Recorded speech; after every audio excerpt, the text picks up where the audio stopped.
Ankleshwar national હાઈવેને અડીને આવેલા અને આગની ઘટનાઓથી જાણીતી બનેલ નોબલ માર્કેટમાં કરવામાં આવેલા દબાણો હાઈવે ઓથોરિટી દ્વારા દૂર કરવામાં આવ્યા હતા. ચુસ્ત પોલીસ બંદોબસ્ત સાથે મેગા ડિમોલેશન શરૂ કરવામાં આવતા દબાણકર્તાઓમાં ફફડાટ વ્યાપી ગયો હતો.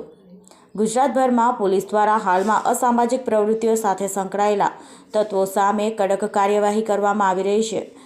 ત્યારે અંકલેશ્વરમાં ગેરકાયદેસર પ્રવૃત્તિ અને આગની ઘટનાઓથી કુખ્યાત બનેલી નોબલ સ્ક્રેપ માર્કેટ પણ તંત્રની રડારમાં આવ્યું છે અને હાઈવેને અડીને કરવામાં આવેલા દબાણો પર નેશનલ હાઈવે ઓથોરિટી દ્વારા જીઆઈડીસી પોલીસના ચુસ્ત પોલીસ બંદોબસ્ત સાથે દબાણ દૂર કરવાની કાર્યવાહી કરવામાં આવી હતી.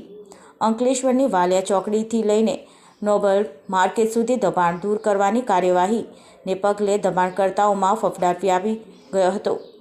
આ દબાણ દૂર કરવાની કામગીરી દરમિયાન અંકલેશ્વરના પ્રાંત અધિકારી ભવદીપસિંહ જાડેજા, મામલતદાર કચેરીના નાયબ મામલત ભરત પટેલ, યોગેશ પટેલ, ભડકોતરાના તલાટી રંજનબેન અને જીઆઈડીસી પોલીસ મથકનો સ્ટાફ ઉપસ્થિત રહ્યો હતો. નેશનલ હાઈવે માર્જિનમાં આવેલા દબાણો તથા સરકારી જમીન પર આવેલા દબાણોની ડિમોલિશનની ડ્રાઈવ ચાલુ છે. આગામી દિવસોમાં નેશનલ હાઈવેની બંને સાઈડ પર ટ્રાફિકની સમસ્યા તથા દબાણોની સમસ્યા દૂર થશે અને આગામી દિવસોમાં બંને સાઈડથી દબાણો હટાવવાની કામગીરી ચાલુ રહેશે.